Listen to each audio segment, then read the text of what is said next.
কল্পনা করুন ২০০৩ সালের এক গভীর রাত। ইরাকের একটি ছোট্ট গ্রাম, আর একজন মানুষ মাটির নিচে একটি গর্তে লুকিয়ে আছে, যার প্রবেশপথ স্টাইরোফোম দিয়ে ঢাকা। হঠাৎ পুরো এলাকার আলো নিভে যায়, শত শত মার্কিন সৈন্য চারিদিক ঘিরে ফেলে। একটি খামার বাড়ির কাছে পৌঁছে এক সৈন্য মাটির নিচে একটি দড়ি খুঁজে পায়, যা একটি গোপন দরজার দিকে নিয়ে যায়। দরজাটি খোলা হয় এবং গ্রেনেড ছোড়ার প্রস্তুতি নেওয়া হচ্ছিল। ঠিক তখনই ভেতর থেকে একজোড়া হাত বেরিয়ে আসে।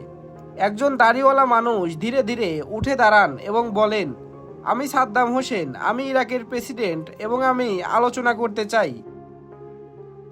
এতক্ষণ আপনারা যে কাহিনীটা শুনলেন, এটা আর কারো না, ইরাকের সাবেক প্রেসিডেন্ট সাদ্দাম হোসেনের।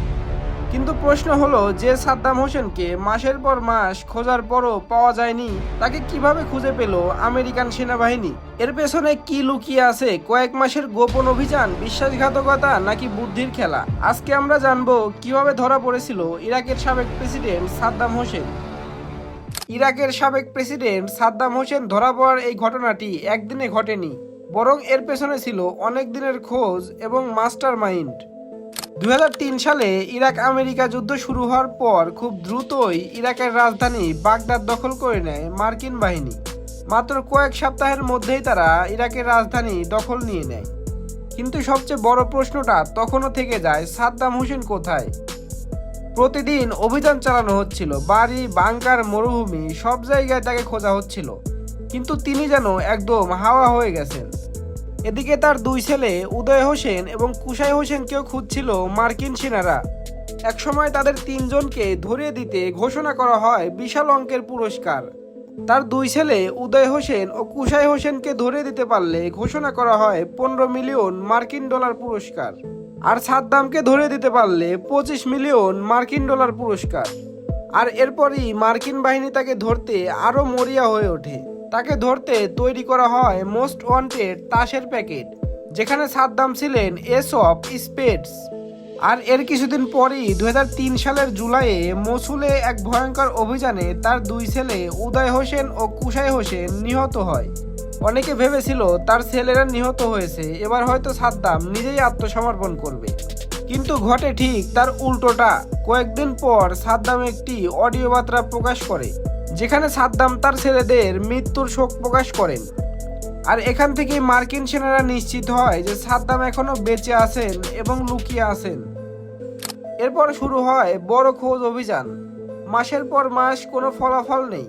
ঠিক তখনই সামনে আসে এক ব্যক্তি, স্টাফ সার্জেন্ট এরিক ম্যাডক্স। তিনি বুঝতে পারেন সাদ্দামকে খুঁজতে হলে বড় নেতাদের নয়, বরং তার দেহরক্ষীদের আগে ধরতে হবে। আর এরপরই একজন একজন করে ধরা হয় সন্দেহভাজনদের।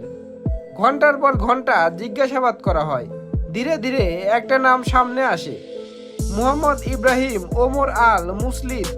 তিনি ছিলেন সাদ্দামের খুবই ঘনিষ্ঠ। অবশেষে তাকে গ্রেপ্তার করা হয়। প্রথমে তিনি কিছুই বলতে চাননি, কিন্তু পরিবারের নিরাপত্তার নিশ্চয়তা পাওয়ার পর তিনি ভেঙে পড়েন। আর তখনই বেরিয়ে আসে সেই গোপন তথ্য, সাদ্দাম লুকিয়ে আছেন আদ দাওরের একটি খামার বাড়িতে। তারিখ সেদিন ১৩ ডিসেম্বর ২০০৩। রাত নামতেই মার্কিন বাহিনী চারিদিক ঘিরে ফেলে। একটার পর একটা বাড়ি তল্লাশি করা হয়, কিন্তু কিছুতেই পাওয়া যাচ্ছিল না। মনে হচ্ছিল আবারও তিনি পালিয়ে গেছেন। ঠিক তখনই একজন সৈন্য মাটিতে অদ্ভুত কিছু খেয়াল করে। একটা দড়িটা টানতেই খুলে যায় মাটির নিচে একটি লুকানো ঢাকনা, যার ভেতরে ছিল ছোট্ট একটা গর্ত, যা পরে স্পাইডার হোল নামে পরিচিত হয়। সৈন্যরা প্রস্তুত হচ্ছিল গ্রেনেড ছুড়তে। ঠিক তখনই ভেতর থেকে ধীরে ধীরে বেরিয়ে আসে দুইটা হাত, আর এরপরই সেখান থেকে বেরিয়ে আসে একজন দাড়িওয়ালা মানুষ, এবং তিনি ধীরে ধীরে উঠে দাঁড়ান এবং বলেন, আমি সাদ্দাম হোসেন, আমি ইরাকের প্রেসিডেন্ট এবং আমি আলোচনা করতে চাই। আর সেখানেই শেষ হয়ে যায় কয়েক মাসের খোঁজ অভিযান। এরপর সেখান থেকে জীবিত গ্রেপ্তার করা হয় সাদ্দাম হোসেনকে। গ্রেপ্তারের পর তাকে বিশ্বের সামনে তুলে ধরা হয় সম্পূর্ণ ভেঙে পড়া এক মানুষ হিসেবে। তার মেডিকেল পরীক্ষা, বিশেষ করে দাঁত পরীক্ষার ভিডিও করে প্রকাশ করা হয়, যাতে তার ভয়ঙ্কর ইমেজটি ভেঙে যায়। আর এভাবেই মাটির নিচের ছোট্ট একটি গর্ত থেকে ধরা পড়েছিল ইরাকের সাবেক প্রেসিডেন্ট সাদ্দাম হোসেন। একজন মানুষ যাকে একসময় ভয় পেত পুরো বিশ্ব।